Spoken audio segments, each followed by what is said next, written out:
you work in law enforcement, I have a very important question for you, one which soon may be a matter of life or death. I'm sure some people become police officers just so they can boss other people around. But I'm going to assume here that you mean well, that you want to be one of the good guys. In which case, my question is this. Is there anything the politicians could enact into law that you wouldn't enforce? Is there any order that you would refuse to carry out? Or will you do absolutely anything your bosses tell you to? In the U.S., police have already obeyed orders to fine or arrest people for a wide variety of harmless activities, such as dancing at the Jefferson Memorial or having a vegetable garden in their front yard.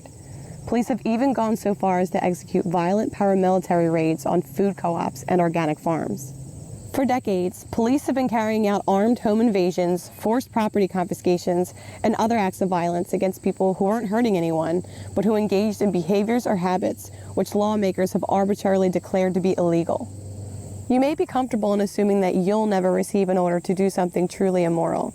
But the fact is, with every order you receive, you have a choice between obeying without question or relying on your conscience. No doubt there were cops a few years ago who never expected to be ordered to disarm innocent people, to do door-to-door home searches without warrant or probable cause, or to detain and interrogate people for merely driving down a road. Yet police have since been ordered to do all of these things, and almost without exception they obeyed.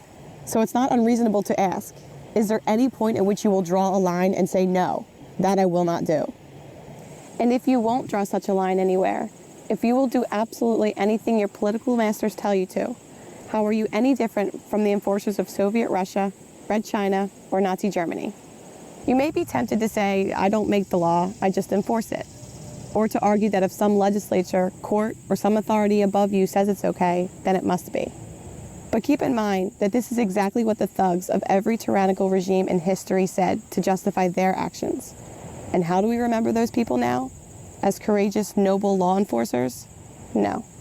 Unless you want posterity remembering you as a heartless, mindless pawn of oppression, then you'd better decide, and decide now, where you will draw that line.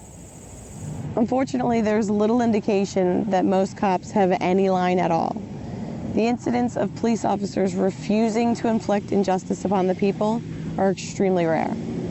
Even when cops say they personally oppose certain laws, such as marijuana prohibition, nearly all of them continue to violently enforce these laws against non-violent people.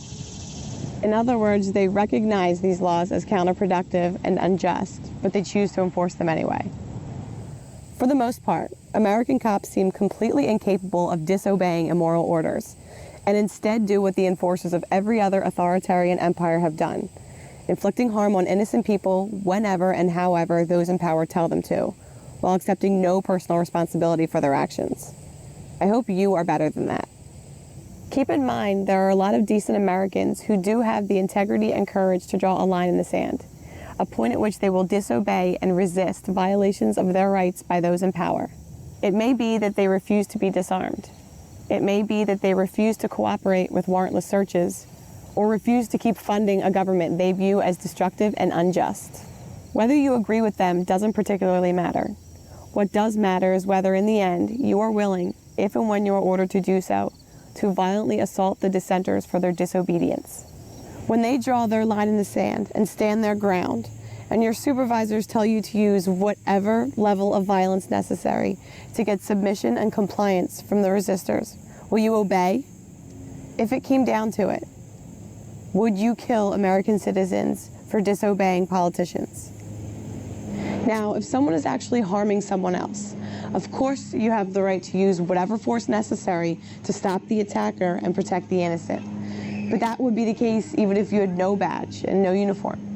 But when you try to arrest someone who hasn't threatened or harmed anyone else, but has only disobeyed some arbitrary regulation, then you are the one initiating force.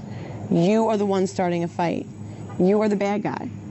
Now remember, the American Revolution was people forcibly resisting gun confiscation, warrantless searches, what they viewed as unfair taxation, and a number of other oppressions, all in the name of law, all carried out by law enforcers. If you had lived back then, would you have been among the rebel colonists, the ones who refused to be disarmed, refused to pay taxes, and resisted warrantless detainment and searches? Would you have sided with the signers of the Declaration of Independence, or would you have been among the redcoats, the law enforcers, assaulting, caging, or killing any colonists with the gall to disobey the king? And which side are you on today? Of course, the message you'll get from your superiors, the politicians, and your fellow officers is that it's not your place to decide which laws to enforce, and that as long as you faithfully follow orders, that you can't be held personally responsible for doing as you're told.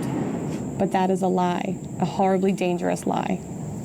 At the Nuremberg trials, it was established that the excuse used by the Nazi law enforcers that they weren't to blame and shouldn't be punished because they were just doing as they were told did not relieve them of personal responsibility for their actions.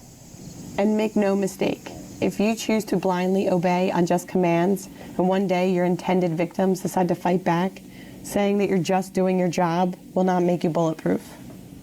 It may be your own life you save by deciding now at what point you will choose to be a moral, responsible human being instead of just an obedient pawn of those in power. Ultimately, only you can answer the question of where you will draw that line. But really, the only moral, rational answer is this. If something would be wrong for you to do without a badge, then you shouldn't do it with one either. The idea that uniforms and legislation can give you special rights is both false and horribly dangerous. Nearly every large-scale injustice in history was committed by people who wrongly imagined that their position of authority made it okay for them to do things that other people have no right to do. Like everyone else, you have the right to use force to stop attackers and protect the innocent, and when you do that, you are the hero. But you have no right to be the attacker, even if it's your job, and even if the aggression is called law. Always, in every situation, you and you alone are responsible for what you do. Wearing a badge and a uniform and doing whatever you're told does not make you brave and noble or deserving of any respect. Just following orders is a coward's excuse. If your job requires you to assault or cage people who haven't threatened or harmed anyone, then quit. Being an actual protector, doing the right thing no matter what anyone else says, even if it means disobeying orders and breaking the law, that takes courage and integrity. That makes you a hero. So, do you have enough of the spine to draw that line? Decide now, before your failure to think for yourself results in damage that cannot be undone.